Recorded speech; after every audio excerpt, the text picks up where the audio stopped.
하나님 말씀 창세기 14장 17절 말씀부터 20절까지 우리 같이 보시겠습니다.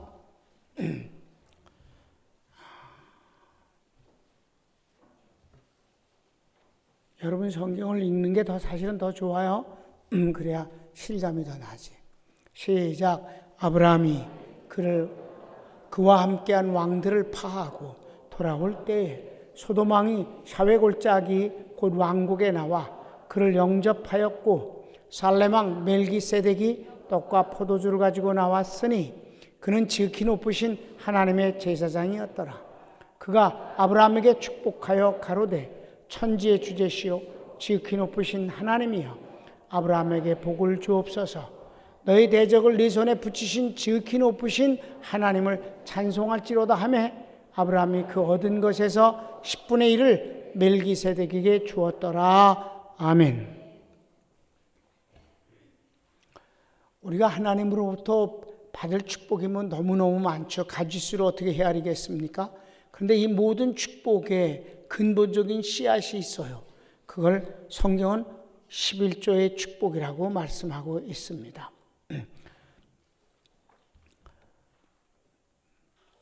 옛날 얘기를 자세하게 다시 할 필요는 없는데 우리 교회가 개척이 되어졌을 때 50만 원 보증금에 월 3만 원 월세에 25평 2층 건물을 얻어서 개척이 됐습니다.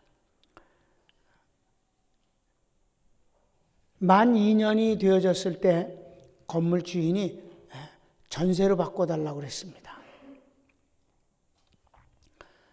그런데 그 전세로 바꿀 돈이 없어요.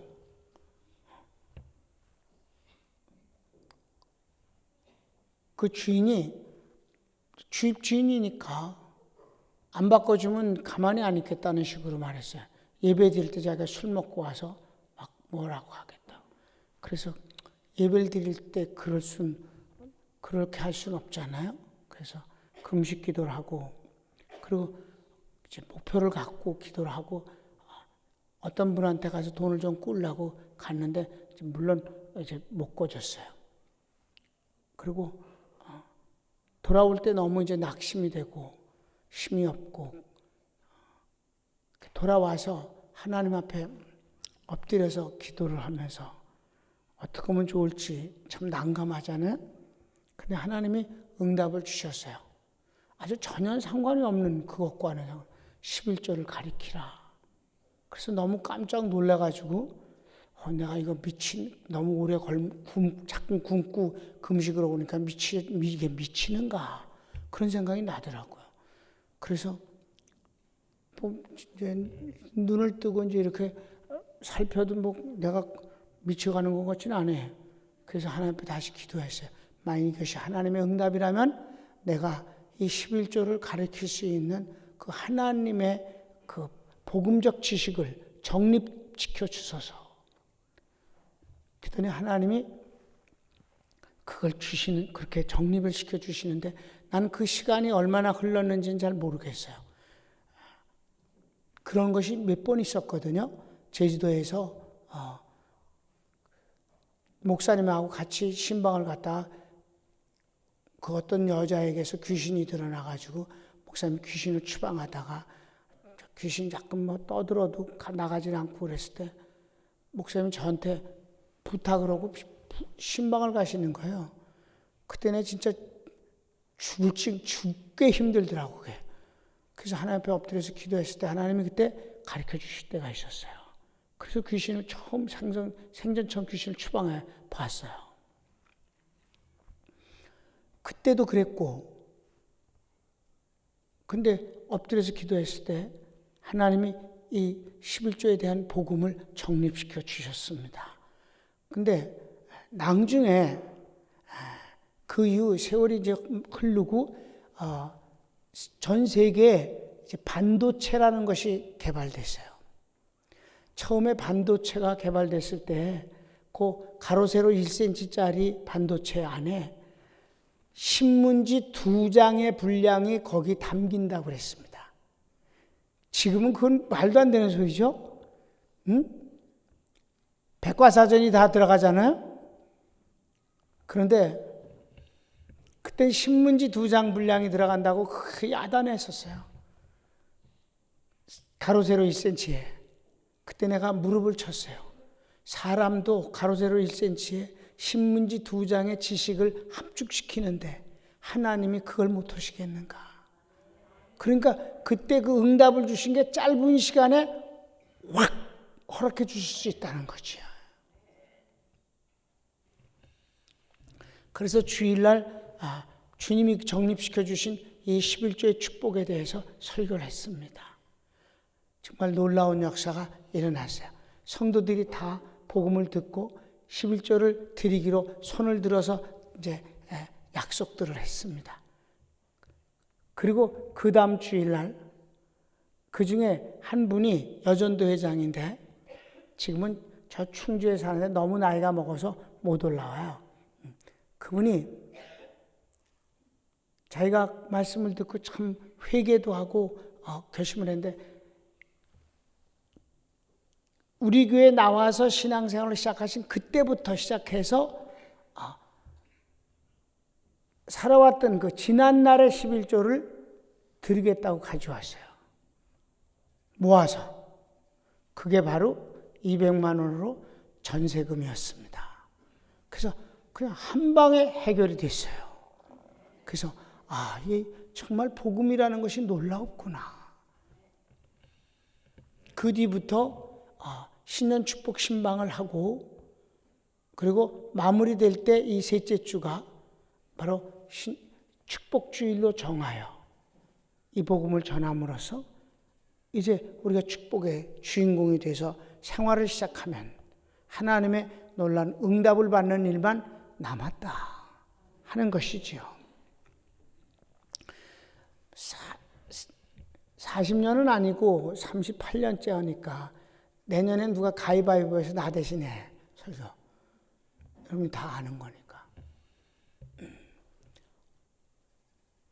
하나님이 내게 주신 그 11조의 그 복음에 대해서 첫 번째 말씀해 주신 것은 11조는 헌금이 아니다입니다. 그럼 뭐냐? 그것은 축복의 신앙 고백이다 하는 것이에요.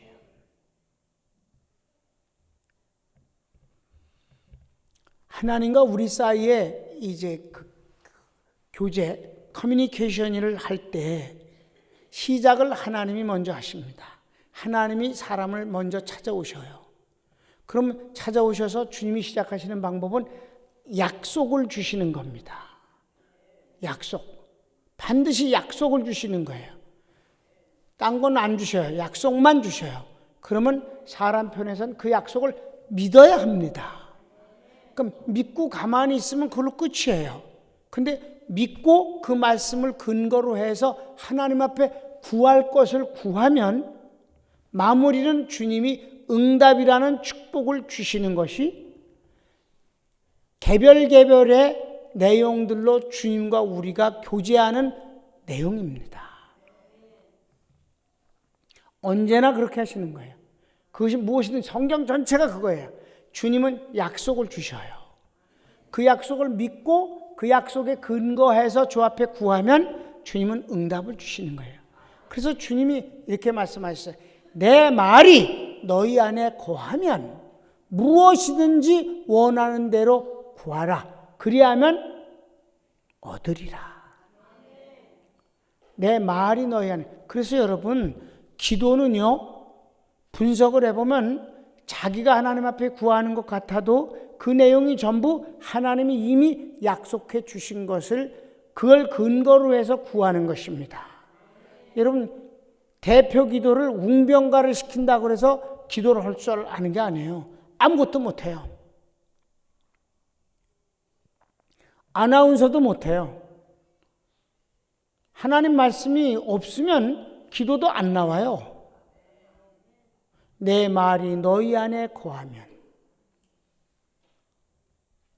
무엇인지 원하는 대로 구하라. 그러면 이루리라. 말씀이 속에 있을 때 기도를 할 수 있는 거죠. 그러면 이제 여기 아브라함의 경우를 지금 얘기하는데 하나님이 11조라는 것을 절대 말씀해 본 적이 없어요. 예배를 드리라고 요구한 적도 없어요. 그런데 사람이 예배를 드렸어요. 아브라함이 11조를 드렸습니다. 그럼 그 전에 뭐가 있었을까요? 약속이 있었어요. 그 약속을 가지고 주님 앞에 나아가는 방법이 예배였단 말이에요. 약속을 가지고 주님 앞에 나아가는 게 11조였단 말입니다. 그래서 여기 아브라함이 그돌라오멜이 쳐들어왔어요. 조공을 안 바친다고 괘씸하다고. 이 그돌라오멜은 일반 역사 가운데서도 아주 유명하고 큰 왕입니다. 제가 아주 옛날에 82년도에 파리의 루브르 박물관에 갔었을 때 거기에 이 그돌라오멜의 전쟁 그 전승비의 돌이 새겨 있는 건데 그걸 비석을 거기다 전시해 놓은 걸 보고 깜짝 놀랐어요. 그돌라오멜이 그렇게 큰 왕이었어요. 근데 아브라함이 나라의 왕도 아니고 사병으로 거느린 318명을 데리고 그돌라오멜과 그 연합군을 밤에 기습작전을 벌려갖고 크게 승리를 거둔 거예요. 그래갖고 왜 그렇게 했냐면 자기 조카 롯의 가족들이 소돔 고모라 성에 살았잖아요. 거기를 완전히 쑥대밭을 만들고 다 포로로 잡아갔으니까 아브라함의 조카 롯이 포로로 잡혀갔다는 소리를 듣고 그리고 밤에 야습을 한 거예요. 그래서 크게 승리를 해서 어마어마한 전리품을 가지고 이제 돌아온 거예요. 그랬더니 그 소돔 고모라의 왕이 나와갖고 치하를 하는 거예요. 그런데 그때 또 하나의 왕이 나타나는데 그 왕의 이름이 멜키세덱이라는 왕이었습니다. 그가 떡과 포도주를 가지고 아브라함에게 나타나서 축복을 하는 거예요. 뭐라고 축복을 해요? 살레망 멜기세덱이 떡과 포도를 가지고 나왔으니 그는 지극히 높으신 하나님의 제사장인데 그가 아브라함에게 축복하여 가로되 천재주제시오 지극히 높으신 하나님이여 아브라함에게 복을 주옵소서. 너희 대적을 네 손에 붙이신 지극히 높으신 하나님을 찬송할지로다. 그러니까 지금까지의 모든 축복이 하나님으로 말미암아 되었음을 말하고 이번 이 말도 안 되는 전쟁, 비교도 할 수 없는 숫자로 어마어마한 연합군을 쳐서 이기게 된 이 전쟁의 승리도 하나님이시다. 그리고 또 아브라함을 축복해 달라 앞으로도 라고 멜기세덱이 축복을 하는 거예요. 그러니까 여기서 재밌는 거는 아브라함이 멜기세덱에 아무 말대꾸를 안 해. 멜기세덱만 말을 해. 아브라함은 그럼 그 축복은 감사합니다라도 좀 해야 될 거 아니야? 믿습니다. 감사합니다. 잘하겠습니다. 뭐 이래야 되잖아? 근데 아무 말도 안 해. 모든 말을 대신하는 것이 11조였더라. 그래서 뭐라 그랬어요? 아브라함이 그 얻은 것에서 10분 1을 멜기세덱에게 주었더라. 이게 끝이에요. 근데 그 뒤에 이제 21절부터 보면 소돔 왕이 아브라함에게 나타나갖고 너무 감사합니다. 자, 어차피 그돌라오멜이 다 뺏어간 거니까 물질적인 것은 난 받을 생각 없습니다. 우리 백성들이나 그냥 돌려주시면 좋겠습니다. 그랬더니 아브라함이 뭐라고 말해? 여러분 담임 목사가 평생에 이것을 정말 너무 멋진 말이라고 생각하고 삽니다. 물품은 네가 취하라 했더니 아브라함이 소돔에게 이르되 천재주제시오 지극히 높으신 하나님 여호와께 내가 손을 들어 맹세하노니 네 말이 내가 아브라함으로 치북해 하였다 할까요? 네게 속한 것은 물론 한 실이나 신들매라도 내가 취하지 아니하겠다. 야, 네가 이 물질 나한테 주고 야 아브라함 부자 됐잖아. 그 내가 부자 그 다 줘서 그런 거야. 그따구 소리 듣고 싶지 않다. 얼마나 멋있는 말이에요. 난 하나님으로 말미암아 복을 받겠다. 그러니까 네 거 다 가져가. 떨어진 신발 한 짝도 안 갖겠다. 그게 신들매도 그거예요. 아무것도 안 갖겠다. 하나도. 다만 이미 전쟁을 할 때 먹은 음식이 어떻게 했냐. 군대들이 먹은 음식은 내가 물어낼 수는 없는 거지. 그건 네가 이해해라. 그리고 우리와 함께 한편이 돼서 싸워준 사람들이 자기 분깃을 갖겠다는 것은 난 그걸 말릴 수가 없다. 그렇게 끝났다 이 말입니다. 여러분, 아브라함이 말을 할 줄 몰라서가 아니라 이렇게 말을 잘하는데 멜기세덱에게는 왜 한마디도 안 했을까?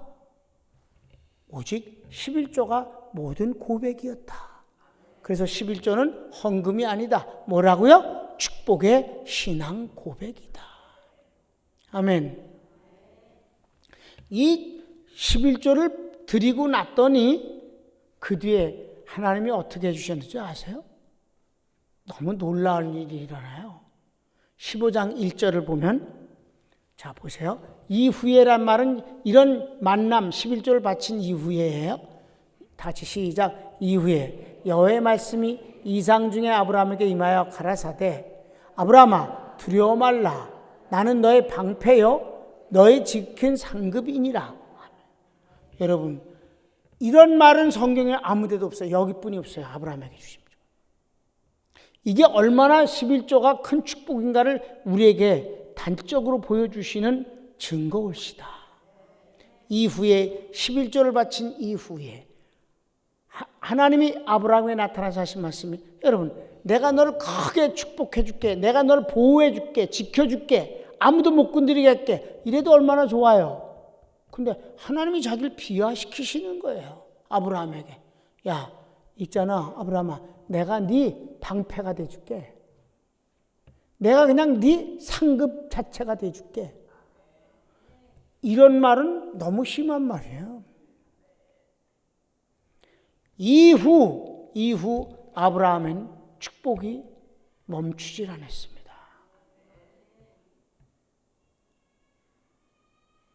그래서 우리 믿음의 조상이 됐고 축복의 조상이 된 것입니다. 그럼 여기서 나오는 이제 이 멜기세덱이라는 분이 누군가 하는 것이 아주 궁금하잖아요. 나는 이 멜기세덱의 것이 주님이 내게 정립시켜 주신 것이 2000년이 되어진 이 기독교에서 수많은 주석, 성경을 해석하는 주석책이 나오는데 이 멜기세덱이 예수님 자신이심을 정확하게 말하는 사람이 별로 없다는 사실입니다.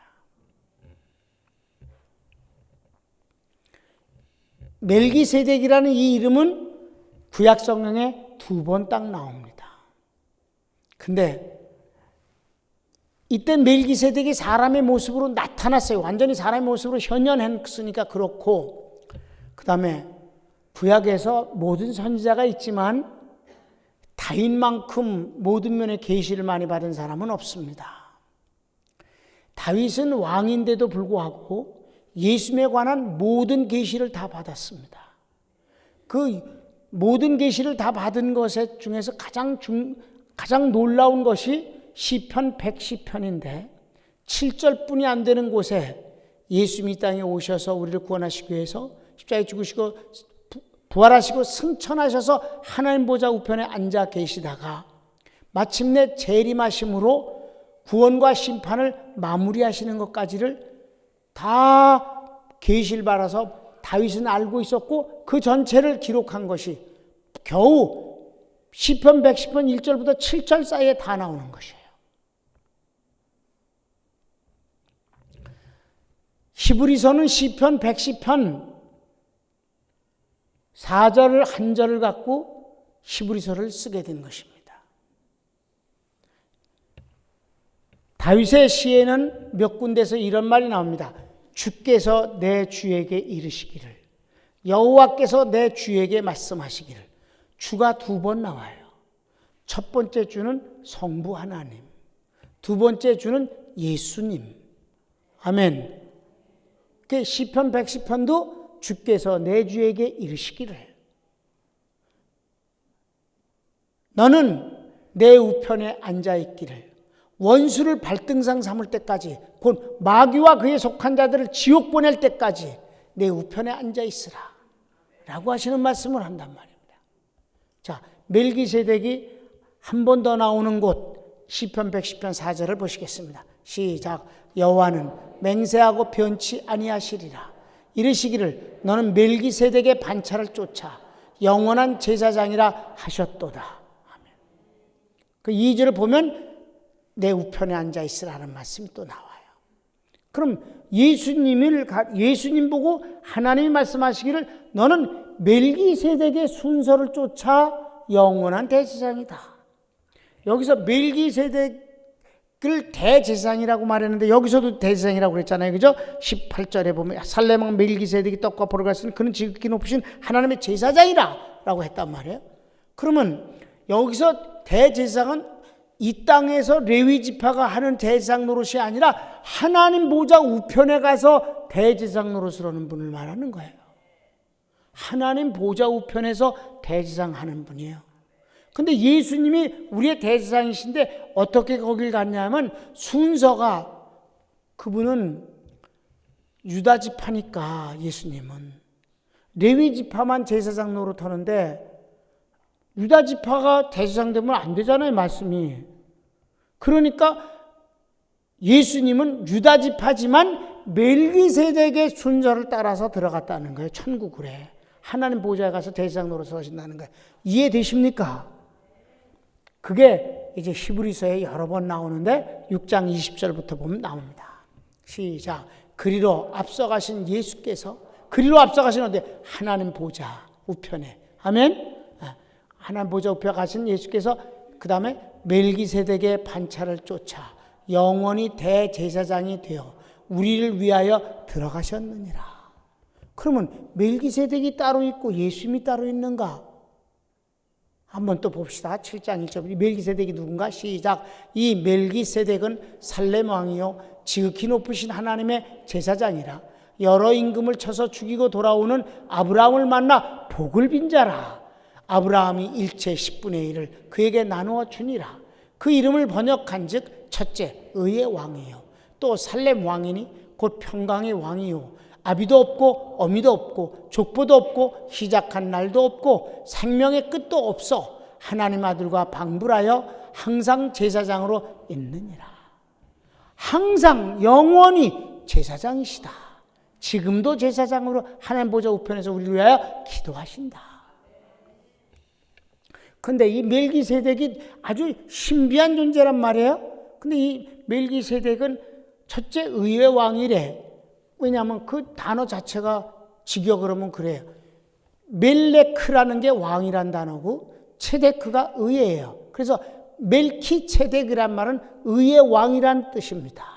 근데 별명이 살렘왕, 평강의 왕이에요. 그런데 이 멜기세덱은 아비도 없고 어미도 없다. 그러니까 누구에게서 태어난 존재가 아니에요. 스스로 계신 분이에요. 시작한 날도 없고 끝도 없다. 이건 하나님이시지. 믿습니까? 하나님이시긴 하나님이신데 누구냐? 그러면 영원한 제사장이다. 그리고 하나님의 아들과 방불하다. 하나님의 아들과 같은 분이다. 그리고 영원한 제사장이다. 누굴까? 예수님뿐이 없단 말이에요. 아멘. 예수님이 구약에서 사람의 모습으로 사람의 모습으로 나타내 보이신 분이시다. 임마누엘은 완전히 사람이 되어서 오신 분. 마리아 뱃속에 잉태돼서 성령으로. 아멘. 그러니까 멜기세덱은 곧 예수님이시다. 그럼 히브리서 7장에서 이 멜기세덱이 아브라함을 만나 복을 빈 자라 일체의 10분의 1을 아브라함이 그에게 드렸더라는 말씀이 나오는데 여러분 히브리서 7장이란 히브리서 전체의 바로 가장 중심이 되는 내용입니다. 마치 로마서의 8장과 같은 것이에요. 예수님이 대제사장이심을 성경적으로 증명하는 것의 결론이 7장입니다. 여기서 여러분 소위 말하는 11조 헌금 얘기를 하려고 하는 게 아닙니다. 신앙 고백을 얘기하는 것이지요. 아브라함의 신앙 고백이다. 아멘. 여러분, 예수님이 영원한 대제사장이라는 결론을 내리는데 헌금 얘기할 일이 있어요? 아니지. 신앙 고백을 말한다. 그러니까 11조는 하나님이 나를 축복해 주셨습니다. 하나님이 나를 축복자십니다. 하나님의 축복은 내 것입니다라는 신앙 고백이다. 말로 하는 게 아니라 고백으로 하는 것이 11조다. 하나님은 성경 어디에도 이 이전에 11조를 바쳐라 그럼 내가 복을 줄게 이런 말이 없어요. 이게 아브라함이 시작한 이후에 율법이 만들어지고 율법 가운데서 11조에 대한 약속과 규례가 구체적으로 만들어졌을 뿐이옵시다. 처음에는 절대로 아브라함이 그냥 드렸을 뿐입니다. 고백이다. 아멘. 그런데 우리가 여기서 재밌는 거는 똑같은 사람이 똑같은 일을 했는데, 일을 만나서, 상황을 만나서 똑같은 짓을 했는데 결과가 너무너무 다른 상황으로 나타나는 것을 보게 됩니다. 즉, 이 아브라함을 얘기를 하는 것입니다. 무슨 말이냐? 하나님의 동행하고 하나님의 축복을 고백했을 때는 놀라운 일이 있지만 그러지 않았을 땐, 축복의 자리를 차지 않았을 때는, 하나님과 함께하지 않았을 땐 똑같은 일에서 너무 비참한 일을 당하게 된다. 같은 아브라함 얘기를 하는 거예요. 여러분 12장을 가보면, 창세기 12장을 가보면 아브라함이요 하나님 앞에 만나서 약속을 하시잖아요. 그 약속이 어마어마해요. 야, 내가 너를 축복할게. 어느 정도인 줄 아니? 너를 축복하는 자마저도 축복한다. 근데 너를 저주하면 내가 그걸 저주해버리겠다. 그리고 있잖아, 너는 복의 근원이 될 거야. 내 후손으로 말미암아 만민이 복을 받을 거야. 예수님입니다. 이렇게 어마어마한 축복을 주시면, 약속을 주시는 대신에 그가 축복의 자리를 차지하는 것을 명령하십니다. 고향을 떠나라, 부모를 떠나라, 친척을 떠나라. 그런데 이 세 가지 가운데서 하나만, 고향을 떠나는 것만 순종을 하고 부모를 떠나는 것과 친척을 떠나는 건 불순종했어요. 그래도 내가 자식인데 부모를 모셔야지. 아버지가 일찍 죽은 저 조카 새끼를 내가 두고 갈 순 없지. 그래서 조카 롯과 부모를 데려갔습니다. 근데 여러분, 사람이 상황과 자기 생각에서 아무래도 이게 더 나은 것 같다는 것이 하나님과 반대적 입장에 있을 때 그건 반드시 후회되어지고 손해가 된다는 점은 분명한 일이옵시다. 그래서 갈대아 우르에서 출발했지만 아버지가 더 이상 그 여행을 감당하지 못해서 하란에 멈춰버렸습니다. 거기서 아버지가 죽었습니다. 조카 롯을 데리고 끝까지 다녔습니다. 크게 부자가 됐지만 둘 사이에 너무 양이 많아서 다퉜고, 조카 롯은 소돔 고모라 성으로 들어가서 거기서 타락 속에서 살았습니다. 그가 맨 마지막엔 성경에 나오는 인물 가운데서 가장 부끄럽고 비참한 존재가 됐습니다. 결코 하나님의 약속을 벗어난 데서 평안과 축복이 있는 것은 아니옵시다. 그런데 아브라함이 가장 크게 하나님의 약속을 믿지 아니하고 반대로 불순종한 것이 바로 가나안 땅에 도착했을 때였습니다. 그가 도착을 했더니 하나님이 약속을 주셨어요. 아브라함아, 바로 이 땅이 내가 네게 약속한 땅이고 축복의 땅이다. 이 땅을 너와 네 자손에게 내가 주리라. 그랬어요. 그랬으면 그걸 믿어야 되잖아요. 근데 그때 마침 그 가나안 땅이 기근이 심했다고 그랬어요. 뭐야, 축복의 땅이라더니 뭐야, 우리 고향 우르보다 더 고약하잖아, 이놈의 땅은. 그리고 하나님의 말씀을 믿지 아니하고 하나님을 떠나 저가 애굽으로 들어갑니다. 이거는 잠깐 살만한 곳을 찾아간 게 아니에요. 그건 그 사막을 건너서 그것도 일주일 이상이나 되는 낙타를 타고 아주 생명을 건 여행을 해야만 되는 것입니다. 애굽에 갔을 때는 가나안 땅은 잊어버린 상황입니다. 그가 하나님을 떠나서 애굽으로 갈 때부터 다시 돌아올 때까지 하나님은 그에게 나타나지 않으셨습니다. 그가 애굽에 갔는데 아내가 아름다우니까 애굽의 왕 바로가 누구냐? 그러니까 아브라함이 죽을까 봐 두려워서 당신이 내 아내라고 그러면은 나를 죽이고 당신을 취할 거 아니냐. 난 당신 때문에 죽고 싶지가 않다. 그러니까 본래 우리가 형제니까 내가 여동생이라고 그럴 테니까 너 오빠라고 그래라.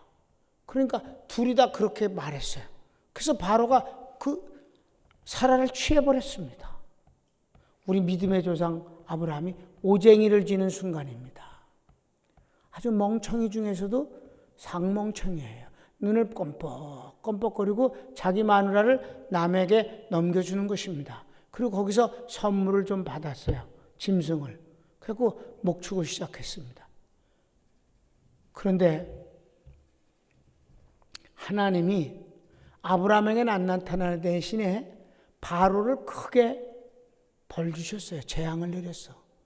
그 바람에 바로가 이게 웬일인가 싶어갖고 알아봤더니 그게 아브라함 오빠라고 그러던 그놈의 부인이었어.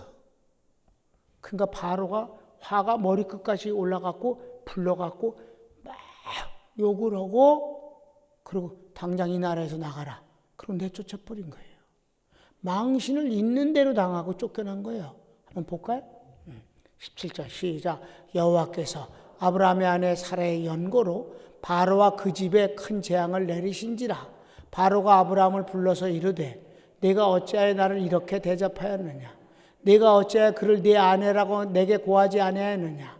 내가 어찌 그를 누이라 하여 나로 그를 취하여 아내를 삼게 하였느냐.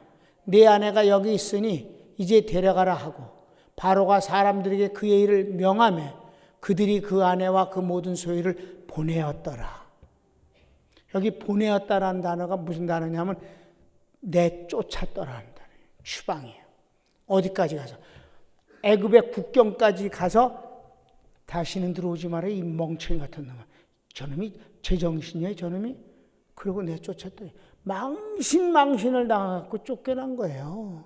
그래갖고 다시 가나안 땅으로 와서 그가 옛날에 가나안 땅에 도착해서 단을 쌓았던 바로 그곳에 다시 단을 쌓고 여호와 이름을 불렀더니 그때 주님이 그를 맞이해 주신 것입니다. 그런데 사람이 별로 안 변하는 것 같아. 그가 이제 이사를 또 갔어요. 그래서 그랄이라는 곳을 이제 이사가 가나안 땅에서 이제 그랄 남쪽으로 가갖고 그 그랄이라는 땅에 가서 살게 되는데 거기도 부족 국가니까 그랄 왕이 있어요. 아비멜렉이라는 왕이 있는데 또 물었어요. 누구냐 그러니까 이 인간이 똑같이 대답했어요. 내 동생입니다. 살아도 오빠예요. 이지랄해갖고 또 취했어. 근데 이번에는 똑같은 짓을 했는데도 불구하고 전혀 다른 상황으로 전개되더라 이 말이에요. 한번 볼까요? 20장 1절 시작. 아브라함이 거기서 남방으로 이사하여 가레스와 술 사이 그랄에 우거하며 그 안에 사라를 자기 누이라 하였으므로 그랄 왕 아비멜렉이 보내어 사라를 취하였더니 그 밤에 하나님이 아비멜렉에게 현몽하시고 그에게 이르시되 내가 취한 이 여인을 인하여 내가 죽으리니 그가 남의 아내임이니라. 아비멜렉이 그 여인을 가까이 아니한 고로 그가 대답하되 주여 주께서 의로운 백성도 멸하시나이까? 그가 나더러 이는 내 누이라고 하지 아니하였나이까? 그 여인도 그는 내 오라비라 하였사오니 나는 온전한 마음과 깨끗한 손으로 이렇게 하였나이다. 하나님이 꿈에 그에게 이르시되 네가 온전한 마음으로 이렇게 한 줄을 나도 알았으므로 너를 막아 내가 범죄하지 않게 하였나니 여인에게 가까이 못하게 함이 이 까닭이니라. 이제 그 사람의 아내를 돌려보내라. 그는 선지자라.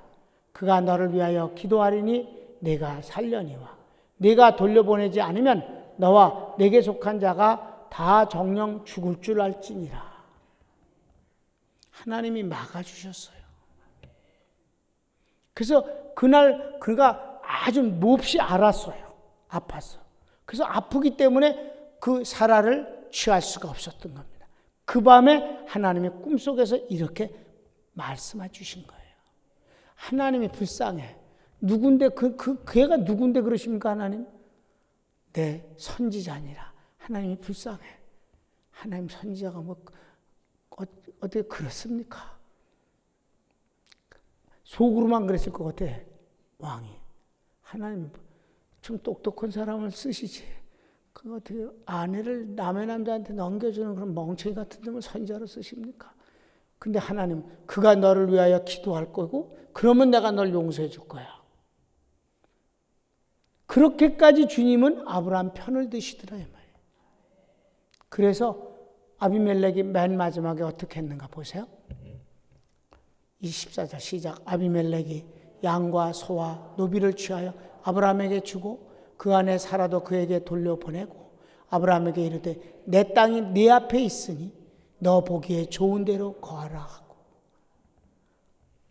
마음대로 땅도 취하라. 사람이 하나님이 보이지 않기 때문에 하나님이 나를 위해서 어떤 일을 할까라고 생각하지만 하나님이 하시는 일은 우리가 육체적으로 확인할 수 없는 놀라운 일들이 얼마든지 많다는 사실을 아시기 바랍니다. 꼭 돈만이 아니에요. 여러분, 사람이 살아가는데 돈으로 할 수 없는 것이 더 큰 삶의 행복과 불행을 만드는 일이옵시다. 건강을 돈으로 살 수는 없는 거예요. 자식은 더욱 그렇습니다. 구원을 어떻게 돈으로 사겠습니까? 하나님의 사랑과 평안과 축복, 이거는 하나님만이 주실 수 있는 하나님께 속한 것이지요.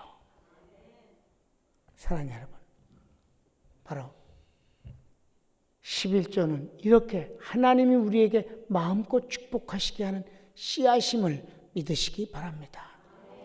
마지막으로 예수님은 이 11조에 대해서 뭐라고 하셨는가?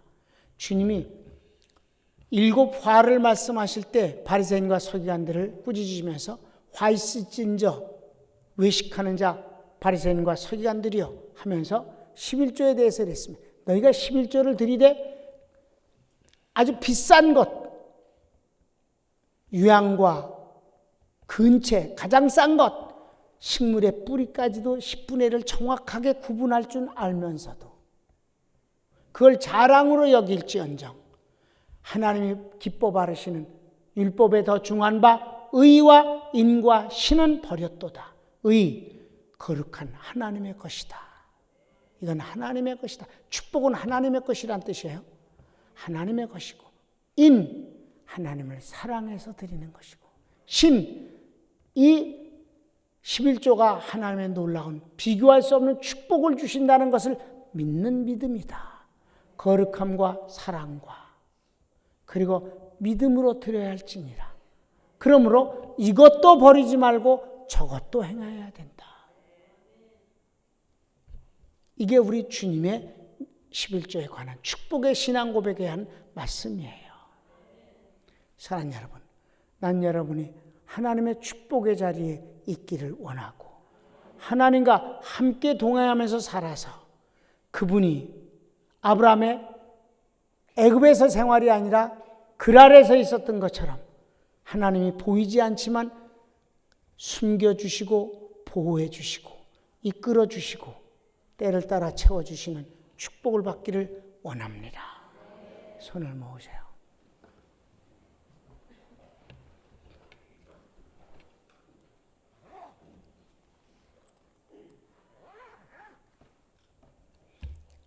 사랑하는 여러분, 집사라는 단어가 디카요누스라는 헬라어인데 그건 바로 섬기는 자라는 뜻으로서 어디서 섬기는 거냐 하면은 식탁에서 시중을 드는 사람이란 뜻입니다. 여러분, 아내가 화가 잔뜩 나서 남편의 식탁을 준비하는데 반찬 그릇을 툭툭 놓으면 그건 화가 났다는 뜻이지요. 그러면 밥을 먹는 게, 얻어먹는 게 치사스럽고 불안스럽지 않겠습니까? 여러분, 싼 식당과 비싼 식당은 차이가, 물론 재료도 차이가 나겠지만은 거의가 서빙의 차이입니다. 우리 대림동에는 수저를 갖다 주는 식당이 없는 걸로 난 알아. 다 지가 갖다 먹어야 돼. 숟갈, 젓갈. 커피는 셀프 이렇게 딱 썼어요. 근데 좀 좋은 식당은 어떻게 돼요? 서빙하는 사람이 코스 요리를 먹을 때 이건 무엇입니다. 맛있게 드세요. 하고 뒷걸음질을 해서 갑니다. 언제나 상냥하고 웃는 얼굴로 그렇게 해서 그 밥을 먹는데 기분 좋게 해주는 겁니다. 사랑하는 여러분, 하나님을 섬길 때 즐거움으로 섬기시기를 바랍니다. 숟가락 틱틱 놓지 마십시오. 찌푸린 인상으로 하나님을 섬기지 마십시오. 하나님이 불안해하지 않게 해야 합니다. 그래서 고린도후서 9장에 보면 말씀하셨어요. 하나님은 즐겨내는 자를 기뻐하시느니라. 즐거움으로 섬기는 여러분 되시기를 바랍니다. 여러분에게 여러 번 얘기했어요. 나는 매월 첫 주가 제일 기분이 좋다고. 교회 올 때. 왜? 그날 여러 가지를 하나님 앞에 헌금을 드리는 날이기 때문입니다. 말로 그러는 게 아니라 진짜 그렇습니다. 하나님을 즐겨 섬기는 자를 하나님은 기뻐하시느니라. 기왕이면 하나님을 기쁘시게 합시다. 다시 주여 한번 부르기도 합니다. 주여, 오 사랑하는 주님 감사합니다.